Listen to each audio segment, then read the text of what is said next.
Okay, so today I am talking about The Way of Kings. I'm going to have a spoiler-filled review, and I feel terrible. I'm pretty sure my body is trying to get sick, so it's going to be a very casual review. It will be spoiler-filled, so if you came here hoping to get spoiler-free thoughts, I'm not going to give them, but I will link down below my friend Michael Nip, who did a great spoiler-free review of The Way of Kings. There's spoilers in the end of the video, but very, very detailed review explaining why this book is phenomenal and why you should consider picking it up. You should go check that out if you want that. Also, if you're a huge Stormlight fan, you should also check out his channel. I'm just trying to hype his channel because he makes great content, and if you're a Stormlight fan, you will like it. So these are my spoiler-filled thoughts, all spoilers, this entire video. So The Way of Kings. I love the Stormlight Archive so much. One of my top, probably my second favorite series, if not tied for my favorite. I don't really know. My other is The Gentleman Bastards, and they're so different, it's kind of difficult to say which one I love more. But I'd say that this is my second favorite series. And the first time I read Way of Kings was at least 2 years ago, and it was when I was first getting into fantasy, and a lot of this stuff went over my head because it was a lot to take in. And now on reread, knowing the characters and knowing the general arc of the first 3 books, and then coming back and seeing how many seeds were planted and how many little details I missed the first time that I would have picked up if I were a better reader back then, or that I can't have picked up until a reread, is just so satisfying. I'm breaking this up into characters because I think that this is a very, even though the world and the magic and everything is so big in this series, I think the characters are always what stand out to me the most in this series. So I'm mainly going to be talking about Caledon because this is Cal's book. I know each Stormlight Archive focuses on the backstory of one character, and we get more depth into one character. Book 1 was Cal, Book 2 is Shallan, Book 3 is Dalinar. I think book four is going to be Szeth. So those are the 4 characters that I'm going to be talking about in this review. And I'm going to start out with Szeth. Szeth is a character that we get so little of in this book, and I love him so much. I'm really excited that we're getting a whole book for him soon. He's at the very beginning of the book, and we get introduced to lashings through him, which becomes very important later on. And I won't spoil anything for later books. I'll be very specific about this book alone. But we get a lot more about lashings later on. And I love that Szeth is our introduction to it, and I love the way we're introduced to it. And then we watch him kill Gavilar, and it was such a brilliant scene. I love how he's going after the king and then stops and notices if they really wanted to protect the king, they would disguise him. Let me just pull up that scene. Szeth turned and dashed back, trusting his instincts. As soon as the Shardbearer saw him, he climbed to his feet. Szeth ran faster. What was the safest place for your king? In the hands of some guards fleeing, or protected in a suit of shard plate, left behind, dismissed as a bodyguard? Clever, Szeth thought, as the formerly sluggish Shardbearer fell into another battle stance. I just think I love his thought process. I love the way he figured that out. And then here I am thinking, clever of you to have thought of it, to have noticed. I love Szeth because we really see how tortured he truly is and how he does not want to be doing what he's doing, but he has no choice. We don't know why. We don't have any information other than that he has to and he doesn't want to, until near the end when we see that we see that his Oathstone changed hands, and therefore he has a new master. Despite hating what he has to do, the moment he sees that someone else has his Oathstone, he immediately bows down and says, "What do you have for me to do?" I love how little we get from him, and yet how incredibly attached to him I am in this tiny little bit. I'm going to quickly touch on Dalinar and Shallan. So I'm going to start with Shallan because Shallan is a character that I really don't connect with in the first book, and I do understand why people like Shallan. I see how she's a compelling character and how people would attach themselves to her. I just never have, especially in book 1. I like her a lot better in book 2, and then I kind of fall out of love with her again in book 3. We'll see how I feel in my rereads, but I felt similar in my reread as I did in my first book with Shalon. She's clever, she's witty, she's got a mouth on her, but I don't really love her brand of humor. A lot of times, sometimes she makes me laugh. Like there was one scene where she said that somebody said something and they responded, "I didn't say that though." And she's like, "Yes, but I imagined you did," which is just as good, or something like that. And there are a few scenes where I'm like, "Oh, okay, that was cute. I like that." But for the most part, her quick wit, I'm just like, "Okay, yeah, we get it. You're witty, you're smart. I gotcha." And I guess I don't find her as witty as she does. And so I'm not charmed by her like I think I'm supposed to be. And we only get a little bitty taste of her backstory, and we see her loyalty to her family and this really difficult position that she's in, we see how much she wants to study under Yasna and her hunger for knowledge and her hunger for what she's gaining through Yasna, but then we also see her need to protect her family and for this betrayal. And I really like that part of her. We just get so little of it. We only get the surface of it in the first book, so it's hard for me to really attach myself to her in the first book. Oh man, I love, upon reread, Shalon's perspective a lot more for what it provides. There's so much world building and foreshadowing given to us through her perspective that we don't even get payoff for until books later, like when she's doing that portrait and she draws these really creepy creatures. There's a picture of them. We get these really creepy pictures in her drawings that are terrifying to her, and she doesn't understand what's happening, and we don't understand what's happening either, and we don't get payoff for that until the third book. And I know that there's a lot in her perspective even still that we haven't had payoff for that I imagine will come in the fourth and the fifth books, and I love that. I think the only thing that really interested me about her perspective last time was the whole incident with the poisoned jam, and her giving herself up having stolen the Soulcaster in that moment. Again, I understand why people like I understand why people like Shalon. She's just not a character that has ever stood out to me in this first book. Dalinar is also a character that we get a lot of, but also only a little of in this book. He has this great redemption arc, and we meet him as he's struggling through it. He used to be this terrible person who did these terrible acts. He comes from a culture that has normalized the thrill, that has these horrible traditions wrapped around him. And as he's reading The Way of Kings, and as he's getting these visions, and he's getting this history and lore of who the Radiants used to be, and having this voice essentially telling him, trust this person, don't do this thing, and trying to be loyal to it. And I find his perspective very compelling. We get a lot of foreshadowing from Shalon, and we get a lot of lore from Dalinar. And I love his perspective in this first book because we kind of see him go from this horrible person to trying to be perfect, but at the same time thinking that he is going insane because his son Adolin is telling him so. And he has all this guilt as well as just inner conflict as he's trying to figure out who he's supposed to be, and kind of lands in this place of, I'm going to still be who I need to be, but I'm going to do it honorably, and I'm going to encourage others to do the same. And he really is just a character that I love, especially near the end, but I'll talk about that when I get to talking about Caledon. Dalinar also has his little arc with Navani, and I will say I love Navani in later books, especially book 3. I love Navani, but in book 1, I'm not her biggest fan, mostly just because I don't like how much she pressures Dalinar.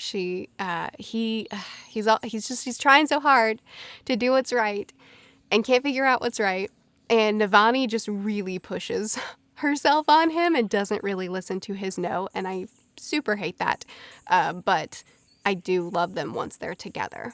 Also, with Dalinar, the whole betrayal with Sadeas. Sadeas is the worst.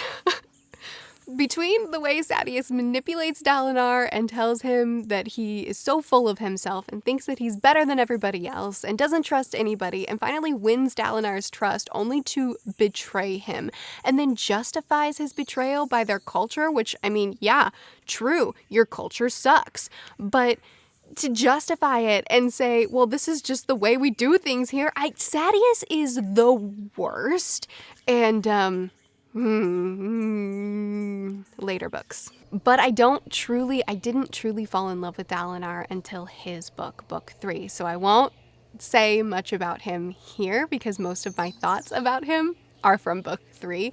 But I appreciated his arc even more this time around than I did the first time, for sure. Now, Caledon is kind of the focus of this book. He's the one that we get the backstory of. He's the one that I love. Oh man, I love Caledon's character. I love that we started out with him at his best. And I forgot that we actually start with Caledon, where he's leading this team of people that look up to him and view him on this massive pedestal, and it's like, it's okay, kid, you're all right because you're in Caledon's crew. We see him being this incredible leader and strategist, and we see him protecting those because they remind him of someone, those younger, weaker people. We see his honor, we see him for who he truly can be, and then we watch him fall. And I've seen that before, but I don't think I've ever seen it done in such a compelling way. Sanderson just has this ability to kick me in the heart.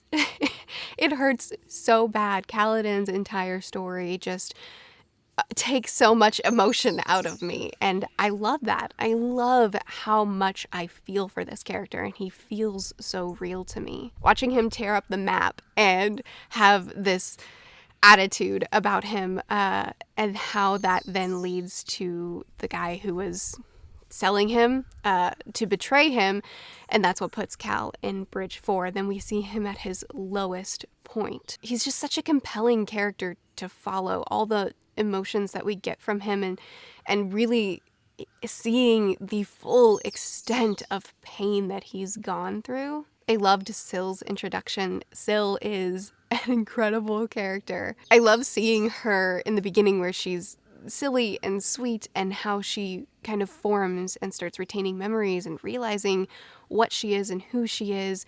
She becomes such an integral part for Caledon. She starts off as this simple little creature who's having a hard time lifting a leaf because it's too heavy, and tries to help just make him smile, and then becomes this person who tells Caledon the medicine man is lying to him about how much the sap is worth that he and his crew are collecting, and encourages him to fight for his crew and to be a better person. Like, she's such a big part of his arc, and I love how sweet and silly she is, but I also love how much of a companion to him she is. And even when she tells him that she has to leave, how much that hurts him, because she's all he has left at one point. I loved watching Caledon fight for his men when he makes that deal with the guy who is in charge of him and agrees to give him a bit of his payment. He becomes the leader of Bridge 4, but they reject him. They don't want him. And that scene, let me see if I can find it.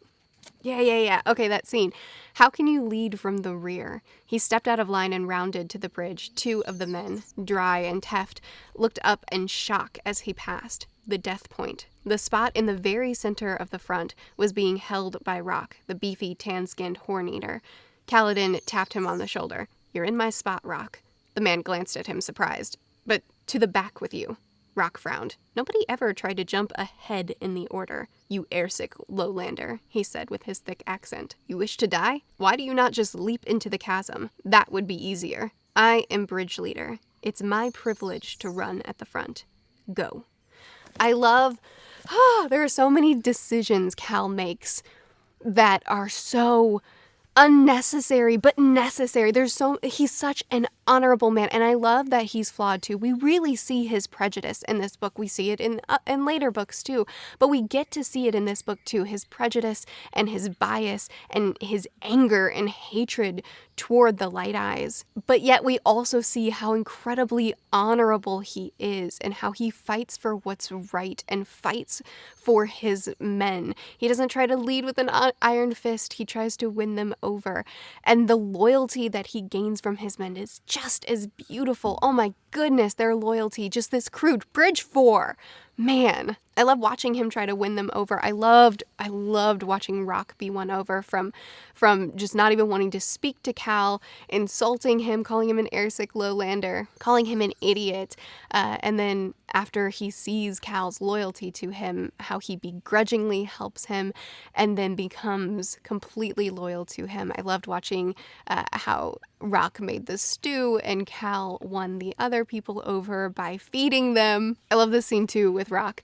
Crazy, he grumbled to Caledon, but easily lifted the wounded bridgeman and carried him back to the hollow. Idiot, Rock said. Stay here. It's all right. I'll do this thing. He hesitated. Guess I'm an idiot too. He scowled, but went back out to the battlefield. Teft hesitated, then chased after him. I just love this crew. I know a lot of people love Lopin in the crew, and Lopin's cool, but Rock is the character that I love the most in Bridge 4. That whole section watching Cal and his crew grow to love each other and fight for everything they did together between collecting the sap and learning the different way to do bridge runs. It's raising in the ranks to constantly be slapped down by everybody around them, constantly getting put in positions where they're basically trying to be killed. And the way they handled every single situation that was thrown at them is beautiful. But I'm just going to hop to the end where Caledon sees Dalinar fighting and sees that Dalinar is being overrun, and Cal realizes that they have to go back for him. Oh my gosh. Let me find the scene. Here it is. Here's the scene with Cal going back. We have to go back, Caledon said softly. Storm it, we have to go back. He turned to the members of Bridge 4. One by one, they nodded. Men who had been the dregs of the army just months before, men who had once cared for nothing but their own skins, took deep breaths, tossed away thoughts for their own safety, and nodded. They would follow him. Caledon looked up and sucked in a deep breath. Stormlight rushed into him like a wave, as if he'd put his lips up to the high storm and drawn it into himself. Bridge up, he commanded. The members of Bridge 4 cheered with their agreement, grabbing their bridges and hoisting it high. Caledon pulled on his shield, grabbed the straps in his hand. Then he turned, raising it high. With a shout, he led his men into a charge, back toward the abandoned blue banner. Whew, it's too much for me, it's too much for me. Back to Dalinar's perspective. A small force was moving across the western plateau, running toward the tower, a solitary bridge crew carrying their bridge. It can't be, Dalinar said, stepping back from the fighting, letting the Cobalt Guard, what was left of them, rush in to defend him. Distrusting his eyes, he pushed his visor up. The rest of Sadeas's army was gone, but the single bridged crew remained.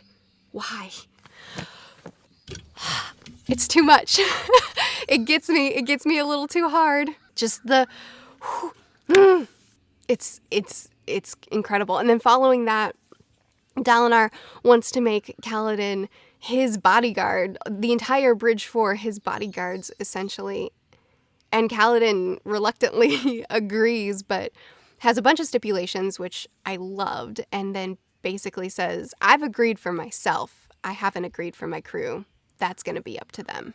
Which, again, I love. I love the way Caledon... Hang on, let me find it. I can't find it now, but he basically tells him, my crew aren't people to be, they're not slaves. I'm not gonna tell them what they have to do. I'm gonna offer this to them and see what they say. And he said, I think they will follow me, but I don't know, and I won't know until I ask them. And I love that. And then their reply, after he tells them what's happening, and they say, it says, he looked at them and they nodded one by one. But we want to help, Scar said. Even if we can't learn it, this thing is part of you. And you're part of us. Bridge 4, right? And then they just go back to their amazing dialogue and messing with each other and joking around. And I just, it's just, there's too much. There's too much emotion.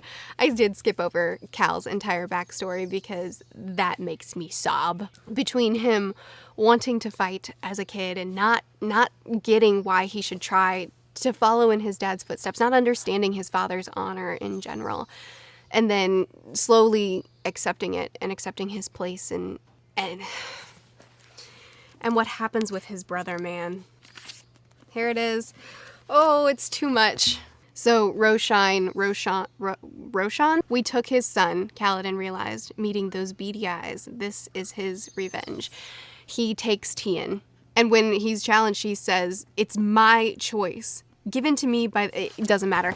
He basically screams, "I'm gonna do this. Doesn't matter that it's wrong." So Caledon, "I want to take his place. I want to take Tien's place," Caledon said. "Not allowed," Roshan said from inside the carriage. "The law says I may choose," Amaram nodded grimly. "Then what if you take me as well?" Caledon said. "Can I volunteer? That way at least Tien wouldn't be alone."